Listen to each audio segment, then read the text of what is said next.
Hola, ¿qué tal? Muy buenos días a todos. Bienvenidos a la sesión de hoy. Mi nombre es Ana Luna, ejecutiva en presidencia en el Clúster Aeroespacial de Baja California. Nos honra mucho el día de hoy presentarles al licenciado Dante Valdovinos. Él es asesor jurídico en la empresa DB Jurídico Aeroespacial, la cual es una empresa mexicana fundada por él para promover los principios y alcances del derecho ultraterrestre. Se especializan en la capacitación en prevención, consecuencias y alternativas de protección ante actos y hechos del cosmos en la sociedad y economía de México, en la representación adecuada y precisa ante los tribunales federales para que conozcan de la materia espacial, formando tesis judiciales aún no existentes. Asesoran de manera especializada ante consecuencias notorias que se encuentran afectando trabajos o proyectos frente a actos y hechos del cosmos. También manejan lo que es la temprana instrucción profesional para el desarrollo de esta especialidad, tanto en ciencias jurídicas como en ingenierías empresariales y en la aplicación de los medios alternativos y no convencionales pacíficos de solución de controversias. Muchísimas gracias, licenciado, por su tiempo en la sesión de hoy. Antes de darle la palabra, el vicepresidente del Clúster Aeroespacial, Daniel Ortiz, también dará la bienvenida. Anita, muchas gracias, licenciado Dante, bienvenido, y a todos los participantes a este webinar que todos los jueves Anita y nuestro presidente Tomás Ibaja de alguna manera promueven para que la industria y el conocimiento llegue a todos. Les quiero agradecer su presencia el día de hoy. Esperamos que este tema sea de su interés. De hecho, es algo completamente nuevo que increíblemente empieza a tocar la puerta y es algo que quizás hace 10 años ni siquiera lo hubiéramos considerado, ¿no? De nuevo, bienvenidos a todos. Dante, bienvenidos. Anita, muchas gracias por todo. Gracias, Daniel. Dante, adelante, puede comenzar. ¿Qué tal? Buenos días. Pues me da mucho gusto estar en este webinar, precisamente a distancia. Es un honor para mí participar con el Clúster Aeroespacial de Baja California. Yo los conocí el año pasado, bueno, ya más personalmente, en MICE, que se llevó a cabo en Baja California, el Encuentro Mexicano de Cohetería Experimental, y precisamente platicábamos de ese tema, que la cohetería experimental, a pesar de ser una rama o una disciplina casi que creeríamos pura de la ingeniería y de la cohetería, pues tiene muchos aspectos jurídicos, y platicando con mis compañeros, con los equipos de toda la República, con el presidente del clúster, sí llegábamos a la conclusión de que era necesario dar una empañada a todos nuestros amigos y colaboradores de a qué nos dedicamos todos, ¿no? Hay contadores que se dedican a la rama espacial, hay médicos, hay ingenieros, hay biólogos, químicos, que tienen mucho que ver con la parte de combustibles, con la parte de estabilización de materiales. Y entre más nos conozcamos y más nos tengamos cerca y sepamos de nuestra existencia, yo creo que podamos generar una sinergia a nivel nacional y, por qué no, internacional. Bueno, pues sin más preámbulos, a veces uno ya no cree todo lo que es tu currículum y lo que haces, porque en realidad lo que hacemos pues es lo que nos gusta, ¿no? Sí, yo efectivamente soy licenciado en Derecho, estudié la licenciatura en la Universidad Nacional Autónoma de México, en la UNAM, y para decirles claro, yo desconocía el área de especialización jurídica en la rama espacial, sino en los últimos semestres, en algunos temas de derecho internacional, tocamos muy por encimita estos temas: política exterior, ultraterrestre, derecho espacial, controversias internacionales sobre aparatos que se lanzan al espacio, situaciones que se dan en la estratosfera por satélites artificiales, y me pareció una rama pues poco estudiada, y que en realidad nunca habíamos visto como juristas. Nos dicen, pues estudia penal, estudia civil, estudia mercantil, te va a ir bien, que no sé qué, pero cuando uno se apasiona por un tema que descubre, realmente creo que el que te vaya bien o el que te vaya mal, pues eso ya está intrínseco en desarrollar tu potencial en una rama. Em, sí, quería dejar esto claro porque no hay en México un lugar, una universidad ni un instituto que nos pueda dar la especialidad en la rama del derecho del espacio, en las actividades cósmicas, ya sea del hombre o naturales. Esto es una especialidad que tú debes ir formando y yo creo que en muchas áreas del aprendizaje, en muchas licenciaturas, en muchas carreras técnicas, no existe la especialidad. No hay un lugar donde tú puedas ir y estudiar, no sé, ingeniería de experimentación precisamente de cohetes o quiere ser un piloto de equipos de carga espacial, no existe un lugar. Simplemente tú te vas especializando, tomando cursos, escuchando charlas, leyendo libros y con el paso de los años, pues yo por ejemplo ya llevo casi 10 desarrollando esta materia. eh, Me emprendí en dar charlas, en dar conferencias, en escribir artículos para revistas, para la Agencia Espacial Mexicana, para la Fuerza Aérea, y cada vez te vas acercando más, y te vas especializando. Entonces, para los chicos que nos escuchan, que están en la carrera, en la licenciatura, o algunos que estén en el bachillerato, no se desanimen. Si les gusta un área de la ciencia y no tiene que ver con el espacio, créanme que a lo mejor es potencial ilimitado lo que ustedes pueden estudiar. Bueno, pues el día de hoy nos ataja una conversación que es de un tema un poco complicado, que tiene que ver con la política exterior mexicana y que principalmente tiene que ver con el no intervencionismo a los conflictos internacionales llevados a la materia espacial. En México, la política exterior mexicana se lleva a cabo constitucionalmente, se desglosa como una facultad del presidente de la República. La encontramos en el artículo 89, la fracción décima, donde nos dice que es facultad exclusiva del presidente dirigir la política exterior de nuestro país, obviamente vigilada por el Senado de la República, porque atañe esta política, la revisa el Senado de la República y se la confieren a una persona que se llama secretario de Relaciones Exteriores. No importa, ahorita no nos vistamos de colores morenos o blancos o amarillos o rojos.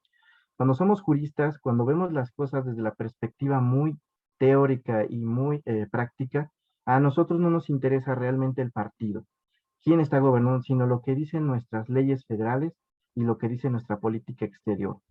Y esto lo vamos a ir desglosando como un quesito Oaxaca para llegar a lo que es la política exterior en materia espacial, que sí está muy bien determinado por nuestras instituciones y que al final vamos a llegar a una conclusión en esta charla. Bueno, como les decía, el presidente de la República es el responsable de dirigir y de empañar a las demás instituciones sobre cuál va a ser la política exterior en México.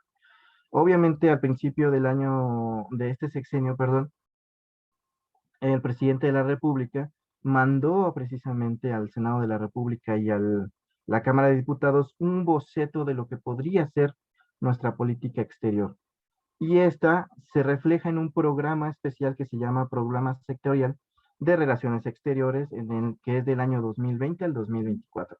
Todos estos documentos que yo les menciono los pueden encontrar fácilmente en Google, ya sea nuestra Constitución, facultades del presidente, ya sea el Programa Sectorial de Relaciones Exteriores 2024, y que dentro de los objetivos principales está hay cinco objetivos principales que va a ser materia para México a nivel internacional, que es consolidar la amistad con todos los países, principalmente con los de Centroamérica, para el caso de este sexenio, lograr una política de comprensión y cooperación con todos los demás países, contribuir activamente a nivel internacional en foros, en charlas, en tratados internacionales. México tiene que estar presente. Es política exterior mexicana estar presente en todos los foros, en todas las discusiones, como ahorita podemos ver, por ejemplo, el conflicto Ucrania-Rusia. Tenemos que estar presentes, no nada más como oyentes ante las Naciones Unidas,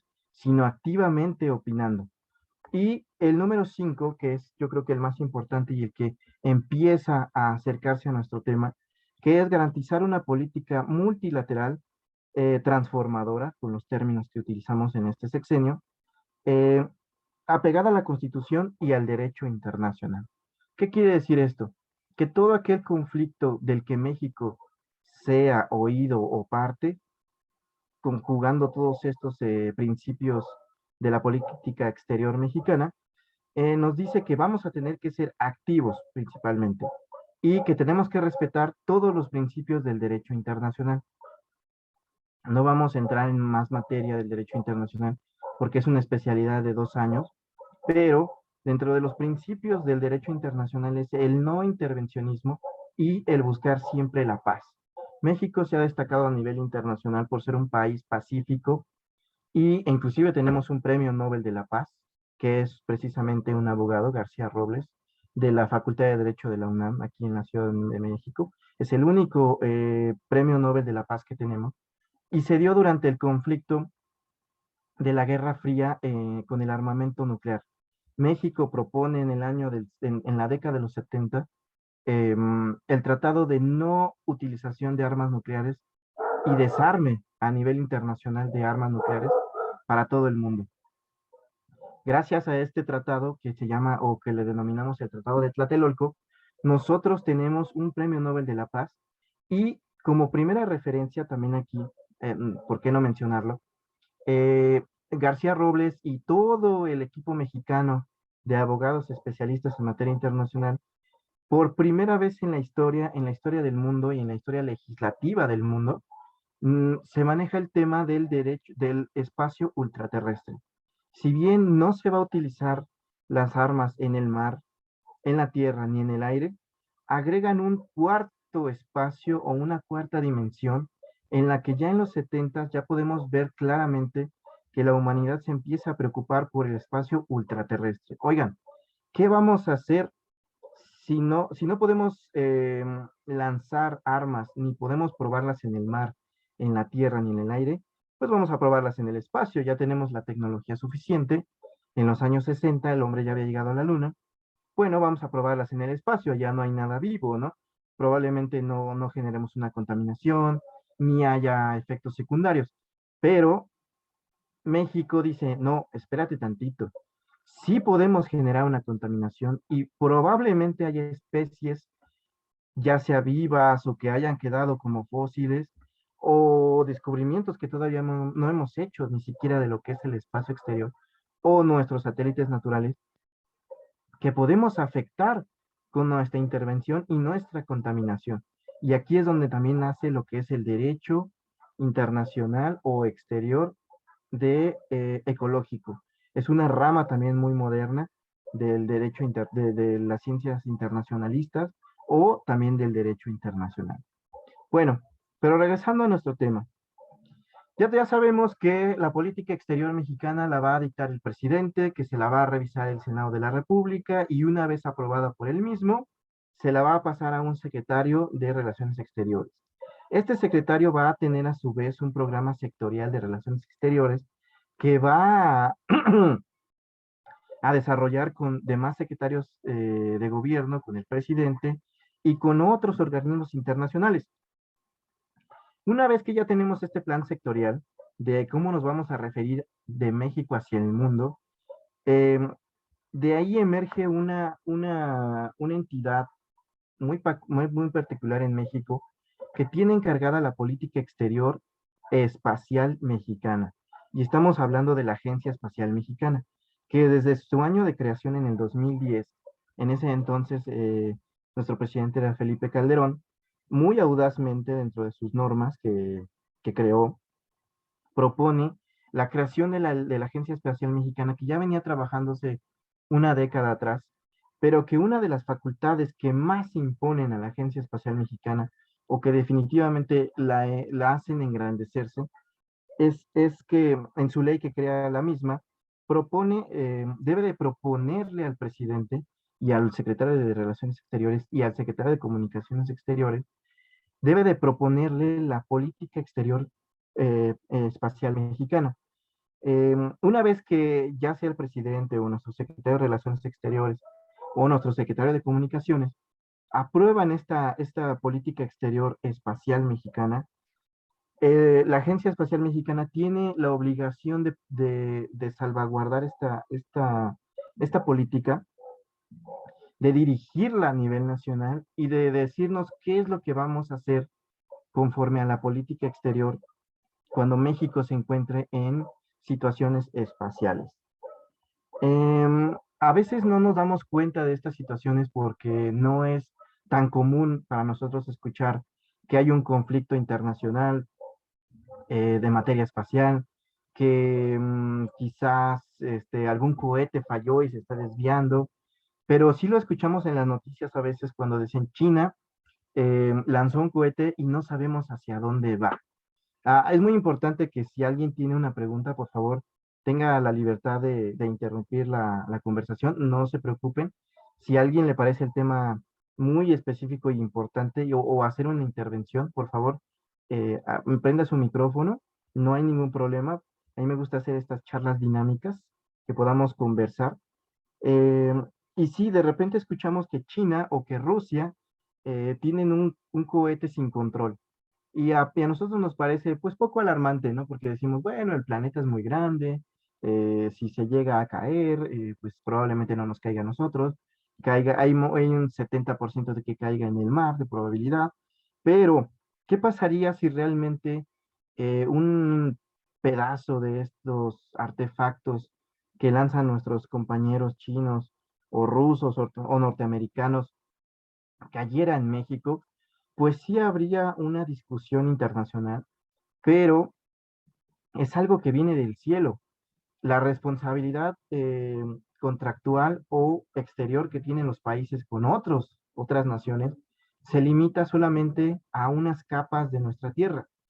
Cuando los aviones se encuentran sobrevolando nuestro territorio o nuestros mares, sí hay una responsabilidad establecida en algunos tratados internacionales del mar, en algunos tratados internacionales de aviación civil o de aviación militar.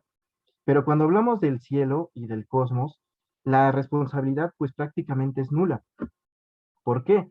Porque no existe un tribunal internacional ni una jurisdicción que a nivel espacial, estratosfero o cósmico haya un país que se haga responsable. Ni siquiera una organización internacional se hace responsable de lo que ocurra en el espacio. Gracias a esto, afortunada o desafortunadamente, la tecnología espacial ha avanzado a grandes pasos. La tecnología en telecomunicaciones también ha avanzado a grandísimos pasos.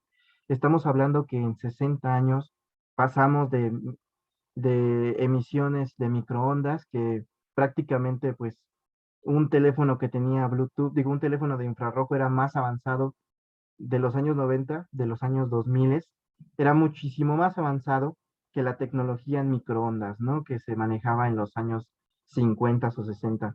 Hoy en día nuestro Internet ya llegó a velocidades impresionantes desde nuestros satélites que orbitan la Tierra y el subir y bajar información es tan rápido que supera cualquier tecnología en la Tierra.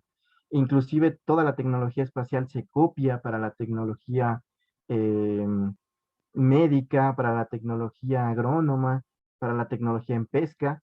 ¿Por qué? Porque la tecnología espacial es lo más avanzado que tenemos hoy en día. Al no haber órganos reguladores que nos digan, oye, no lo puedes emitir en estas frecuencias, oye, no lo puedes utilizar estas bandas, oye, no te pongas en la luna y hagas señales. Es la tecnología espacial aquí en la Tierra, por el momento, es simplemente la capacidad técnica, económica y jurídica que tengan los países para posicionarse en el cosmos y poder desarrollar su tecnología.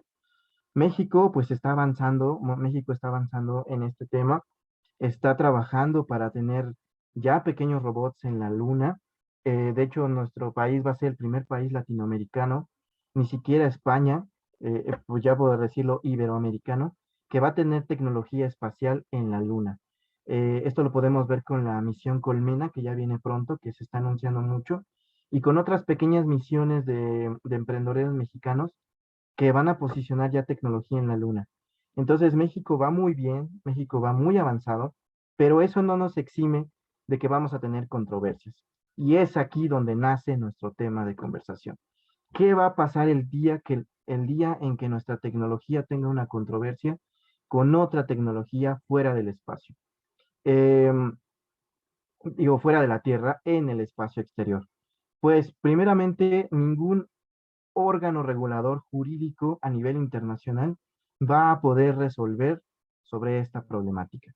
Nunca se ha presentado una controversia internacional, y en este caso espacial, ya va a superar la internacionalidad, una dinámica, un procedimiento, un artefacto, un proyecto que México esté desarrollando y que tenga una ya no llamémosle problema, sino una controversia en el espacio, llámese en trayecto a la Luna, llámese ya posicionado en la Luna, un CATSAT, un Landsat que se encuentre orbitando la Tierra, llega a chocar con otro lanzado, llega a chocar con otro artefacto y destruye tecnología que a lo mejor para nosotros era muy básica y económica, pero para otro país era un desarrollo internacional costosísimo. Imagínense que México, uno de sus Landsat, chocara con el James Webb o que por algún mal cálculo interviniéramos precisamente las señales y lo hiciéramos de alguna manera fallar, o que posicionándonos en la Luna generáramos una contaminación que empezara a expander por algún territorio de la Luna. Entonces empezaríamos a tener pequeñas controversias con otros países que nadie podría resolver. Em, Sin embargo, estamos preparados para este tipo de situaciones. Cuando haya una controversia internacional, como lo mencionábamos en nuestro plan sectorial de relaciones exteriores, México establece una pequeña cláusula dentro de todo el conglomerado de buenas intenciones que tiene hacia los países en el espacio y nos dice que México tiene la facultad, bueno, en este caso, la Agencia Espacial Mexicana, tiene la facultad de buscar por cualquier medio técnico, jurídico, político, la solución de controversias en relación a las actividades espaciales de México en el espacio.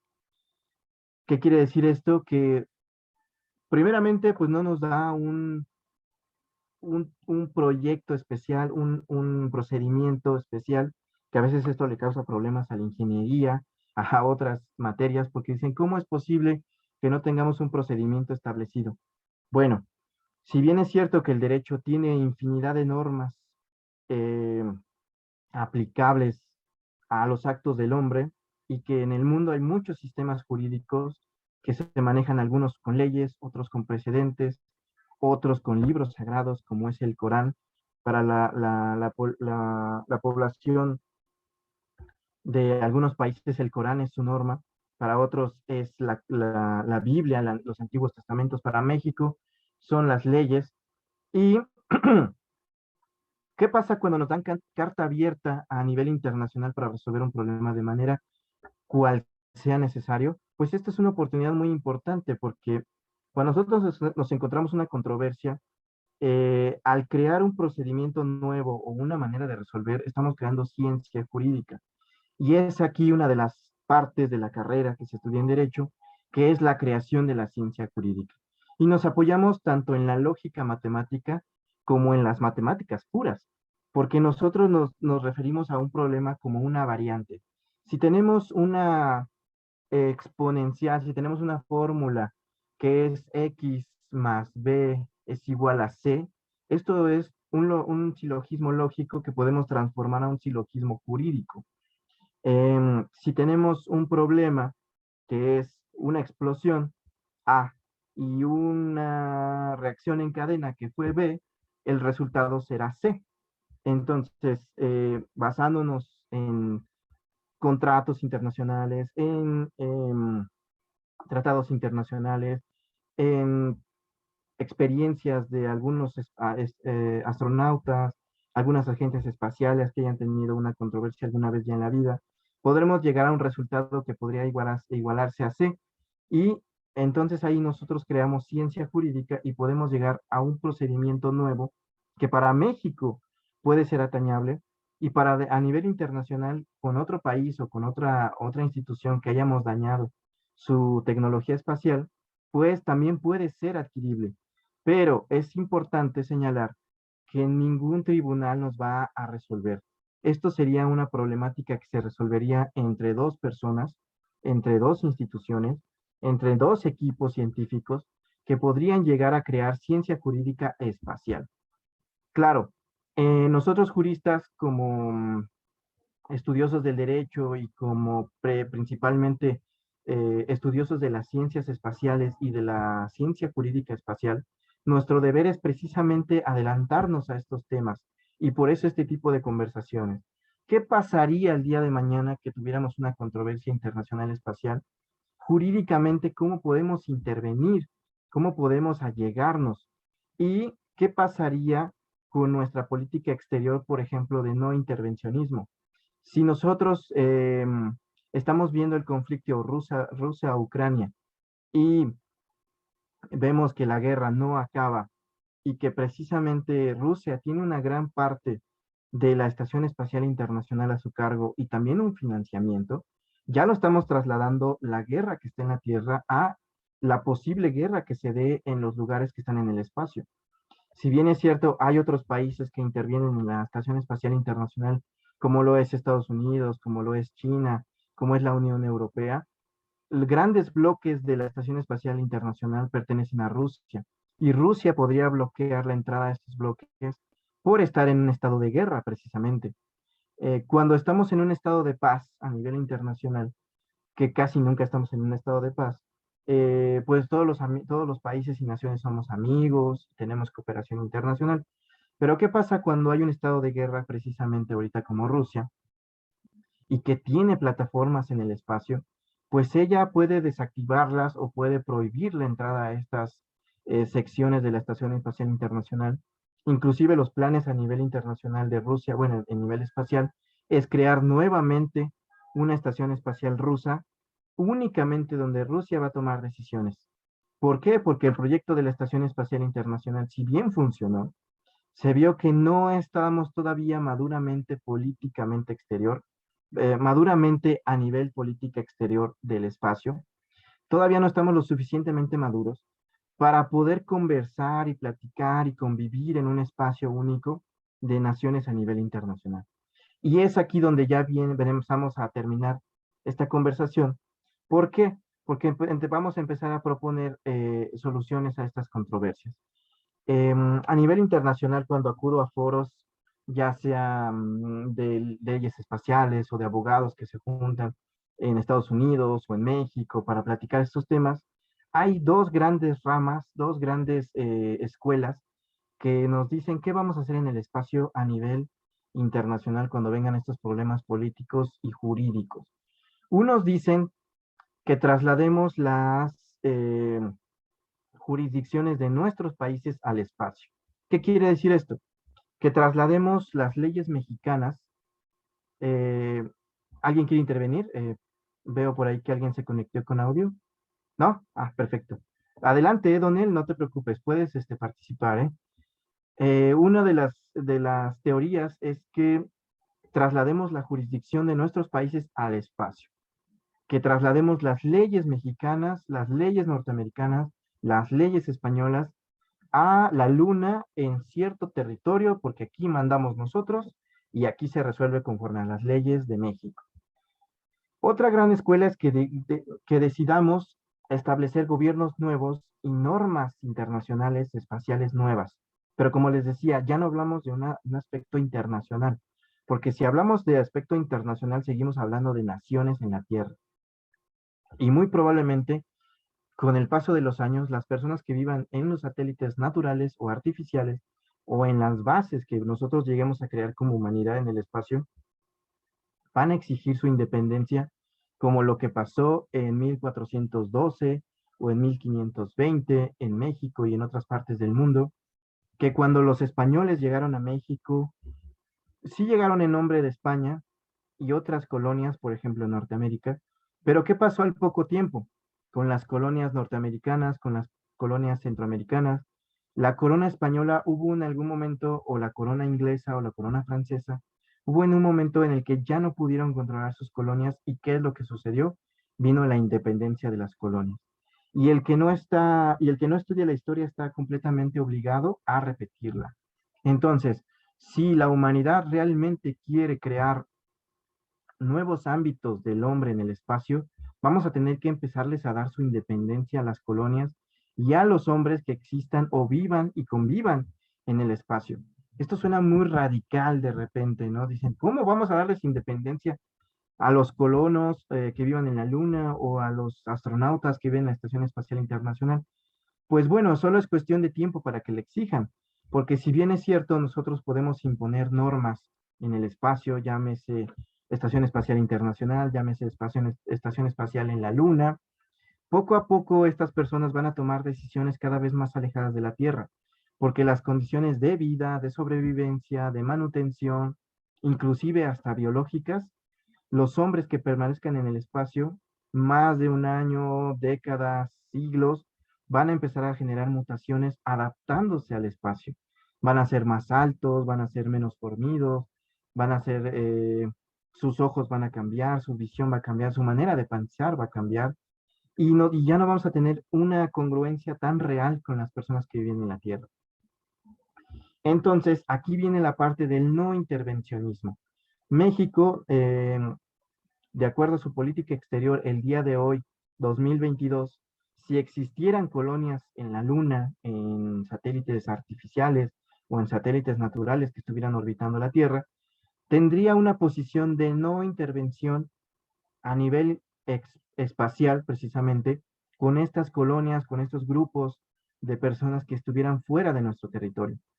No quiere decir que los vamos a abandonar ni que los vamos a ignorar, simplemente que vamos a tomar los medios de solución de controversia para tomarlos como entidades nuevas, ya no como naciones no como españoles que se fueron a la Tierra, como mexicanos que se fueron de la Tierra a vivir a la Luna, sino como selenitas, ¿no? Podríamos empezar a denominarlos, perdón, como selenitas, como los llamaba Julio Verne en sus escritos de la Tierra a la Luna.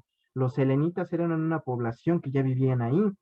O podemos recordar a Brad Bradbury en Crónicas Marcianas también, donde nos decía que los marcianos no eran tan diferentes de los terrestres, pero sí tenían una política exterior distinta, sí tenían formas de convivencia distintas, inclusive de relacionarse como parejas y como individuos, que a nosotros nos parecían un poco extrañas, pero debíamos respetar. Entonces, la ciencia ficción también ha apoyado mucho a la política exterior en todos los países, porque si bien es cierto, en algún momento fue una novela extraordinaria y futurista, pues hoy estamos hablando 200 años después de que ya los hombres ya habitan el espacio y que estamos a 1 o 2 décadas de que ya habitemos la Luna.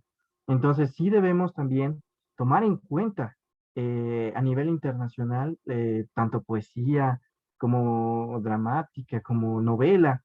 ¿Por qué? Porque los hombres ya pensaron desde esa época cómo íbamos a resolver las problemáticas y en el caso específico de México, que lo estuvimos estudiando durante este tiempo, cuál va a ser su primera impresión o cuál va a ser su primera reacción a nivel política exterior con estos procedimientos, ya que lo tengamos a tener en México como controversias internacionales, ya sea por un cohete que lancemos, ya sea por una especie de aparato que esté orbitando la Tierra y que afecte a otro, o inclusive personas ya del espacio que lleguen a tener una controversia con nosotros. Como último ejemplo, y ya de manera muy divertida y controversial, vamos a poner un ejemplo de que, por ejemplo, México lanza un mexicano, una mexicana, al espacio. Esta persona, como es libre y soberana en su persona, decide abandonar la política exterior mexicana y las leyes que la cubren y la protegen, para convertirse en una selenita, ¿no? Por ejemplo, en una persona que habite la luna. Esta persona que habita la luna se decide casar con un astronauta norteamericano o ruso y tienen un hijo.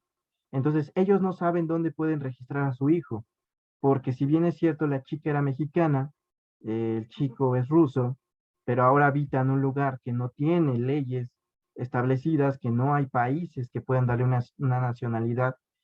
¿Qué va a pasar en esos momentos con ese hijo que ya haya nacido fuera de la Tierra? Nosotros creemos que eso es muy raro, que eso no pasa, pero en realidad pasa todo el tiempo aquí en la Tierra. Cuando nosotros tomamos un vuelo internacional y una persona va embarazada y por alguna situación extraordinaria llega a nacer ese niño, en un determinado momento ese niño no tiene nacionalidad. Se encuentra dentro de un aparato que vuela por la Tierra en territorios donde a veces puede ser más libre, donde no hay gobiernos. Si bien es cierto, la aeronave ostenta una bandera, ya puede ser mexicana, norteamericana, alemana, en un primer momento la aeronave no puede hacerse cargo de ese bebé, simplemente puede darle la protección que el Estado que ostenta como bandera le podría otorgar a un extranjero, por decirlo así. A un mexicano que nació en suelo norteamericano, no le van a dar la nacionalidad directa, sino que lo va a proteger eh, las leyes norteamericanas, pero una vez aterrizando en un territorio, ¿sabes qué? Yo te entrego a este bebé extranjero, pero yo no sé qué puedo hacer con él. Se lo entrego a la Unión Europea, se lo entrego a México o se lo entrego a un país centroamericano, pero ese bebé sigue sin tener nacionalidad hasta que no llegue a un punto en el que sus padres puedan reconocerlo ante una institución pública como un colombiano, como un venezolano, como un mexicano o inclusive como un europeo, porque ahí fue donde descargó el bebé y pudo ser registrado. Claro, México cuenta con embajadas y con consulados donde podrían auxiliarlo, pero como les decía, en un momento, en unas horas, no tendría nacionalidad ese bebé. Lo mismo se va a trasladar al caso del espacio cuando no tengamos una nacionalidad o un territorio establecido y nuestras controversias estén naciendo todo el tiempo. Entonces, bueno, pues por el momento voy a dejarlo aquí.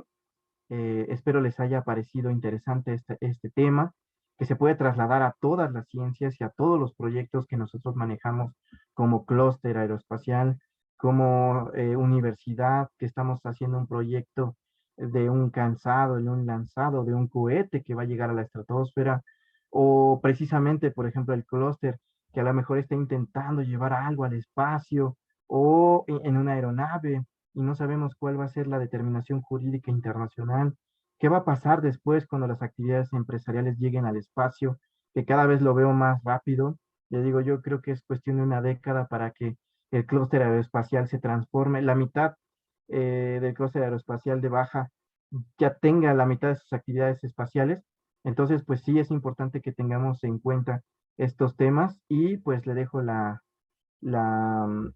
aquí la palabra a nuestra compañera y pues adelante. Muchísimas gracias, Ante, por tu plática muy interesante. Como ya lo mencionó antes, si tienen alguna pregunta y gustan tomar la palabra adelante, hasta el momento no hemos recibido alguna pregunta. Entonces te regreso la palabra, Dante, por si tienes algunos comentarios antes de finalizar. Sí, fíjese que precisamente cuando conocimos al clúster en Baja California, ahí en Tijuana, en la UABC, mencionaba precisamente en su presidente que esta cohetería experimental que se está llevando a cabo en nuestro país, esta cohetería que tiene índole a ser más grande, pues precisamente está yendo a ciegas en materia jurídica hacia dónde vamos a llegar cuando nuestras capacidades de, por ejemplo, de cohetería sean mayores. Ahorita la cohetería que se maneja en la UABC, allá en Baja California, está llegando a unos 300, 400 o 500 metros sobre el nivel del mar.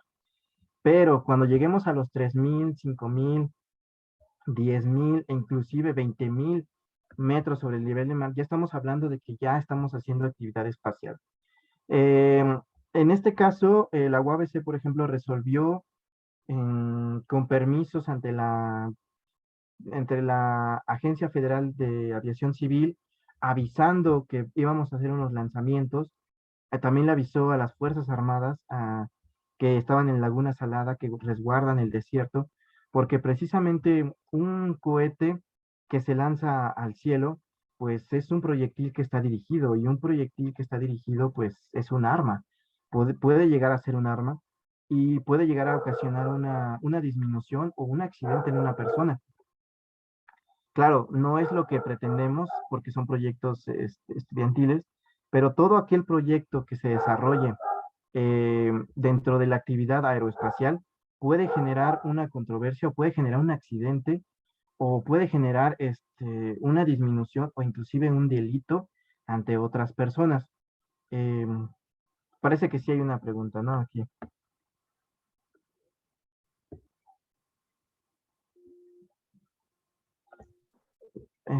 Sí dice, me parece que es,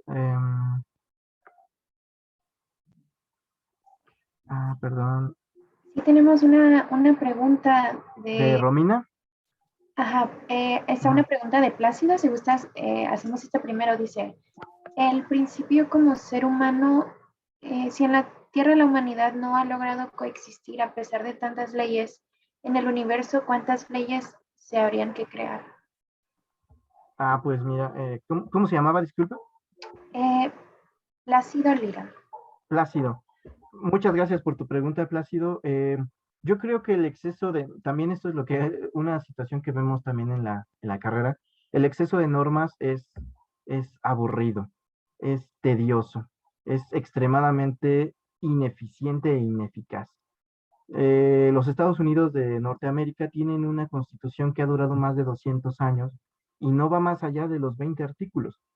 Nosotros tenemos una constitución que va más allá de los 1000 artículos, ya hablando de sus variaciones en incisos, en apartados, en bis, y cada vez el legislador mexicano le agrega más y lo modifica día con día, y ya no sabemos cuál es la norma vigente porque ya cambió ayer, pero sí, yo creo que el principal arma que tenemos como humanidad para desarrollar una actividad pacífica en el espacio no es la creación de tantas normas que puedan decirnos qué hacer o no hacer, sino solamente tener un protocolo de actuaciones y de confiar principalmente en nosotros. En el mundo de las normas, un pequeño mundo de las normas son las normas jurídicas. Hay normas de carácter social, hay normas de carácter natural, hay normas de carácter religioso y convivimos con ellas todos los días. Cuando tú te subes al camión y ves a una mujer que está, bueno, y tú te sientas y llega una mujer a lo mejor que está embarazada o que tiene una lesión o que simplemente por el hecho de ser otra persona y tú decides darle el asiento, porque a lo mejor tú ya descansaste lo necesario, o ya te vas a bajar, o te nace por cortesía ceder el asiento, es una norma de carácter social. Esta norma no está escrita en ningún código nacional, ni en ningún código civil, ni en ningún código de la ruta que tomes. Es una norma de carácter social. ¿Esto qué quiere decir? Que sin embargo, a pesar de que una norma no esté escrita, para un grupo de personas que conviven y viven en una situación, es ley. Es decir, oye, puedes cederle el asiento a esta persona porque se ve cansada, porque está embarazada, porque es mujer, porque es un hombre mayor, porque es una persona de la tercera edad, simplemente por caber dentro de una norma social te invitan o tú puedes reaccionar de manera inmediata a ceder el asiento, ¿no? O cuando vemos que alguien se mete a la fila de la comida o en el banco, que queremos hacer un pago y alguien por decisión propia toma la voluntad de meterse a pesar de que los demás están formados, llega a nosotros desde la parte más profunda de nuestra panza y de nuestras entrañas un malestar que dices, oye, eso no es posible, ¿por qué haces eso, no? Y lo invitas inclusive a lo mejor de manera grosera a que se forme, ¿no? Diciéndolo técnicamente jurídico. Pero es una norma de carácter social que no puedes meterte a la fila así porque sí. Por favor, te invitamos los demás a que hagas la fila e inviertas el mismo tiempo que nosotros invertimos para llegar a tomar un servicio o algo, un beneficio por el cual nosotros estamos formados. Entonces, yo creo que el traslado de las normas jurídicas en el espacio no es tan vital. Sin embargo, debe de existir para que haya una inversión y un desarrollo espacial factible, porque muchas veces las empresas, los estados sí nos piden las normas jurídicas, sí nos exigen, ok, yo voy a invertir en tal proyecto, esto lo podemos ver en el clúster aeroespacial todo el tiempo, vamos a generar charlas, vamos a hacer un proyecto, vamos a generar un congreso, pero a mí hazme un contrato formal de cómo van a estar determinadas las características de ese contrato, de ese proyecto que vamos a desarrollar. Más además, aplicando un plus, las normas de carácter social que nosotros manejamos como clúster, ¿no? El tener una etiqueta rigurosa, el tener un comportamiento especial, el tener un lenguaje especial. No está escrito en ningún lado, pero son normas de carácter social. Entonces yo creo que deben de predominar en un primer momento en el espacio las normas de carácter social para que podamos tener leyes que después puedan ser aplicadas en el espacio. Muy bien, muchísimas gracias. No de nada. La siguiente pregunta es de Romina. Dice, ¿existe algún acuerdo en caso de quién debería hacerse responsable si hay daño al espacio? Tenemos un conjunto de 5 tratados internacionales y un conglomerado de cientos de leyes a nivel internacional de cada país. En el caso de México, por ejemplo, sí estábamos platicando de la norma que crea la Agencia Espacial Mexicana, cuál sería nuestra política exterior ante los actos del hombre o del mexicano, en este caso, en el espacio. Y yo creo que no existe una norma, primeramente dentro de este 5 conglomerado, de 5 tratados internacionales, no hay ninguno de responsabilidad eh, establecida hacia alguna nación. Eh, por eso, durante toda la carrera espacial y hasta hace unos 30 años, los rusos, los chinos, los norteamericanos, inclusive los mexicanos, lanzábamos cohetes a diestra y siniestra y no nos importaba lo que pasara con la basura, ni dónde cayera. Hacíamos cálculos, pero primordialmente para recuperar la tecnología y que otra agencia espacial no se quedara con la misma y no nos pudiera copiar nuestros modelos o nuestros desarrollos. Pero no existe una responsabilidad hasta el momento a nivel internacional en el espacio. Lo que sí existe es que cuando llega a haber una controversia, en el caso de México no ha pasado, pero cuando llegan a chocar dos artefactos espaciales o llega a tener un problema un astronauta por un material que pueda ser probado que sea de otra nación, sí puede resolverse ante las Naciones Unidas por medio de una controversia y exigir a nivel internacional estos países, ya sea en el seno de las Naciones Unidas o en la en la Corte Penal Internacional o en algún organismo que desarrolle, que resuelva inversiones internacionales que los hay, exigir a ese país que pueda retribuirnos o pueda compensar ese daño que nos causó. Pero como les decía, esto es a nivel la Tierra. No hemos salido a la Luna, no hemos estado todavía en la Estación Espacial Internacional, no hemos tenido un conflicto de qué es lo que pueda pasar. Pero el día que, por ejemplo, la Estación Espacial Internacional, por alguna explosión de algún equipo chino, de algún equipo ruso, o el que se quiera adherir una nave espacial, llámese de alguna empresa, llámese SpaceX o Blue Origin, y dañe la Estación Espacial Internacional, sí vamos a ver ya por primera vez en la historia una controversia espacial. ¿Que se va a resolver en un primer momento en la Tierra? Sí, porque no tenemos un tribunal espacial. Pero si somos muy futuristas, podemos empezar a pensar como en la serie de Star Wars. Recuerdan que hay un Senado intergaláctico donde se resuelven los problemas, pues se está meditando en el seno de las Naciones Unidas que así pueda resolverse en un futuro como es en el Senado Galáctico. Va a haber representación de la Tierra, va a haber representación de las empresas que tengan inversión en el espacio, va a haber representación de la OIT, de la Organización Internacional de Telecomunicaciones, va a haber representación de los habitantes de las estaciones espaciales y va a haber representación de la gente que vive en la Luna.